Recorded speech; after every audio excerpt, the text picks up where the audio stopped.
Hello and welcome. My name is Hillbom. I'm a full professor in the Department of Economic History at Lund University.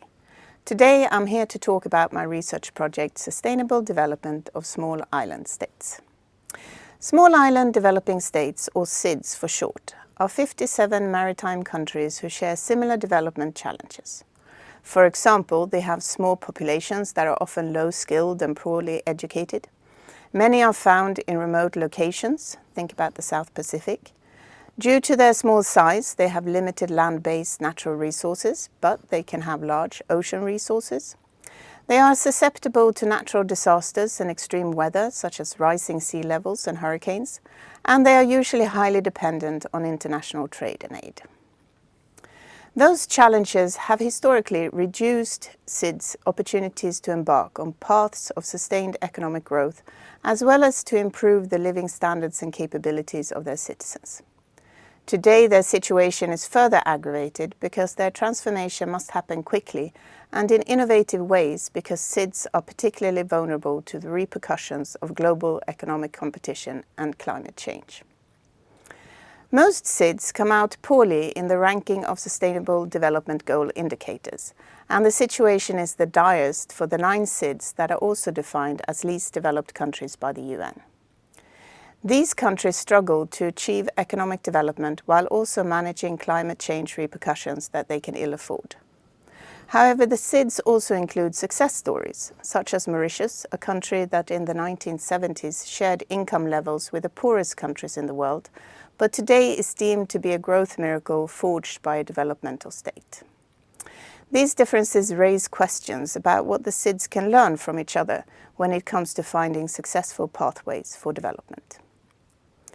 But SIDS are also of global relevance because they are forerunners into a future of extreme weather, technological change, innovative solutions, and shifts in political focus. It is therefore of general interest to explore and understand their responses and to draw wide-ranging lessons. Our project explores the idea that SIDS' transformative capacity determines their ability to proactively find solutions to both general and unique threats they are facing. We define transformative capacity as the ability to develop processes to drive structural change towards a future of economic, social, and environmental sustainability.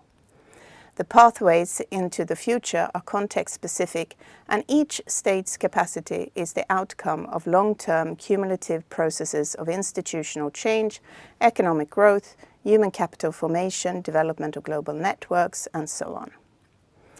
We aim to understand why some SIDS have failed and others succeeded in their sustainable development process.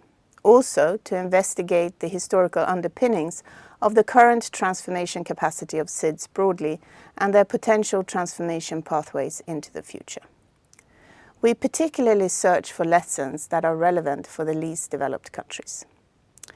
We see the SIDS as scientific laboratories to study opportunities for long-term socio-economic change to meet the Sustainable Development Goals.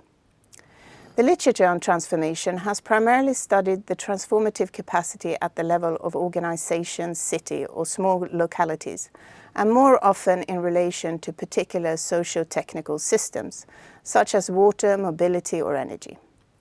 We instead bring the issues up to the national level and pair it with an understanding of cross-scale interactions. A final point is that transformative capacity is the result of historical patterns and pathways that requires long-term perspectives. Our level of analysis is multifaceted, meaning that we study the macro, meso, and micro levels, making a holistic swoop. We apply a mixed methods approach consisting of both quantitative and qualitative studies, and with a clear emphasis on comparison. We hope to show how the strategies of SIDS, who are, or need to be, the forerunners in global sustainable development, can be precursors for others to follow. Thank you very much for listening.